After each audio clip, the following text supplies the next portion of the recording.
Quand j'étais un chiot, je t'ai amusé avec mes cabrioles. Et je t'ai fait rire. Tu m'as appelé ton enfant, et en dépit de plusieurs chaussures mâchées et quelques oreillers assassinés, je suis devenu ton meilleur ami. Toutes les fois que j'étais méchant, tu agitais ton doigt vers moi et me demandais comment est-ce possible. Mais après, on s'amuse ensemble. Mon éducation a pris un peu plus longtemps que prévu, parce que tu étais terriblement occupé, mais nous y avons travaillé ensemble. Je me souviens de ces nuits où je fouinais dans le lit et écoutais tes confidences et rêves secrets. Et je croyais que la vie ne pouvait pas être plus parfaite. Nous sommes allés pour de longues promenades et courses dans le parc, promenades de voiture, arrêt pour de la crème glacée, et je faisais de longues siestes au soleil, en attendant que tu rentres à la maison.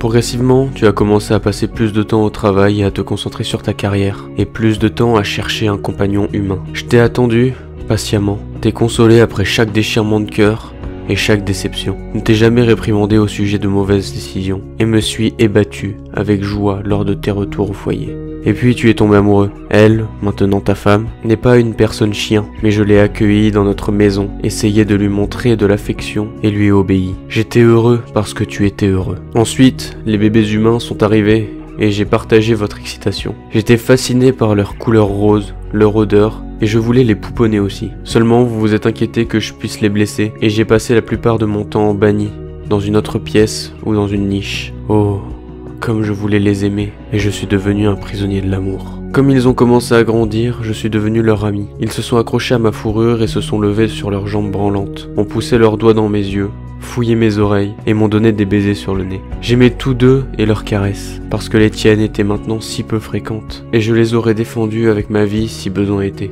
J'allais dans leur lit et écoutais leurs soucis et rêves secrets, et ensemble, nous attendions le son de ta voiture dans l'allée. Il y a eu un temps, quand les autres te demandaient si tu avais un chien, tu leur montrais une photo de moi dans ton portefeuille, et tu leur racontais des histoires à mon propos. Ces dernières années, tu répondais juste « oui », et changeais de sujet. Je suis passé du statut de ton chien à seulement un chien, et vous vous êtes offensé à chaque dépense pour moi. Maintenant, vous avez une nouvelle occasion de carrière dans une autre ville, et vous allez déménager dans un appartement qui n'autorise pas d'animaux familiers. Tu as fait le bon choix pour ta famille, mais il y eut un temps où j'étais ta seule famille. J'étais excité par la promenade en voiture, jusqu'à ce que nous arrivions au refuge pour animaux. Cela sentait les chiens et les chats, la peur et le désespoir. Tu as rempli la paperasse et as dit « Je sais que vous trouverez une bonne maison pour lui ». Ils ont haussé les épaules et vous ont jeté un regard attristé. Ils comprennent la réalité qui fait face à un chien entre deux âges, même un avec des papiers. Tu as dû forcer les doigts de ton fils pour les détacher de mon col, et il a crié « Non papa, s'il te plaît, ne les laisse pas prendre mon chien !»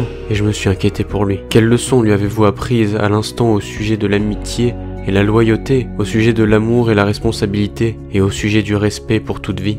Tu m'as donné un au revoir caresse sur la tête, à éviter mes yeux et à refuser de prendre mon collier avec vous. Après votre départ, les deux gentilles dames m'ont dit que vous saviez probablement au sujet de votre départ il y a de cela plusieurs mois, et que vous n'avez rien fait pour me trouver une autre bonne maison. Elles ont secoué la tête et ont dit « Comment est-ce possible ?» Ils sont aussi attentifs à nous ici dans le refuge que leur programme chargé le leur permette. Ils nous nourrissent bien sûr, mais j'ai perdu l'appétit il y a plusieurs jours. Au début, chaque fois que quelqu'un passait près de ma cage, je me dépêchais en espérant que c'était toi, que tu avais changé d'avis, que c'était juste un mauvais rêve, ou j'espérais tout au moins que ce soit quelqu'un qui se soucie de moi et qui pourrait me sauver. Quand je me suis rendu compte que je pourrais pas rivaliser avec les autres chiots qui folâtraient pour attirer l'attention, je me suis retiré dans un coin de la cage et j'ai attendu. J'ai entendu ses pas quand elle s'approchait de moi en fin de journée, et j'ai trottiné le long de l'allée jusqu'à une pièce séparée, une pièce heureusement tranquille.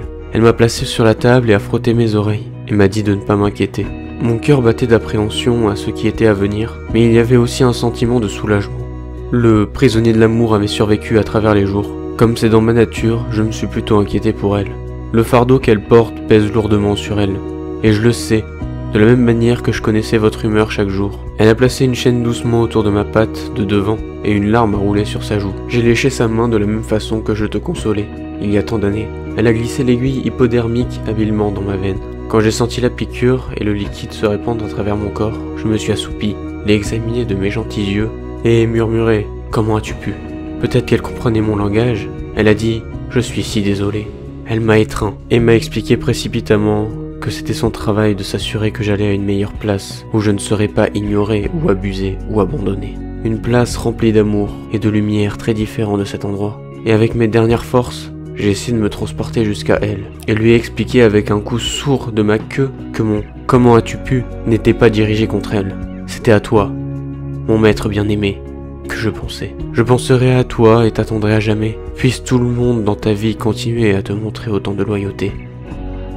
Tout juste à côté du paradis, il existe un endroit qui s'appelle le pont de l'arc-en-ciel. Lorsqu'un animal qui est particulièrement proche d'une personne dans notre monde meurt, cet animal se retrouve au pont de l'arc-en-ciel. Là, il y a des prés et des collines pour tous nos amis spéciaux, afin qu'ils puissent jouer et courir ensemble. Il y a amplement de nourriture, d'eau et de soleil, pour que nos amis aient bien chaud et soient confortables. Tous ceux qui étaient malades et vieux retrouvent leur santé et leur vigueur. Ceux qui étaient blessés ou estropiés sont de nouveau forts et agiles, tout comme on se souvient d'eux dans nos rêves des jours passés. Les animaux sont contents et heureux, sauf pour un détail.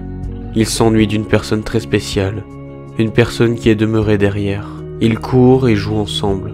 Mais vient un jour, lorsqu'un d'entre eux s'arrête soudainement et regarde vers l'horizon. Ses yeux sont brillants et ardents. Son corps impatient commence à frémir. Soudainement, il se détache du groupe, courant à toute vitesse au-dessus de l'herbe verte, de plus en plus vite. Tu as été repéré, et au moment où tu es finalement réuni avec ton ami si spécial, vous vous tenez ensemble, en une union joyeuse, pour ne plus jamais être séparés l'un de l'autre. Les baisers heureux abondent sur ton visage, tes mains caressent cette tête tellement aimée, et tu regardes une fois de plus, dans ses yeux pleins de confiance, ces yeux depuis si longtemps disparus de ta vie, mais qui n'ont jamais quitté ton cœur. Et puis ensemble, vous traversez le pont de l'arc-en-ciel.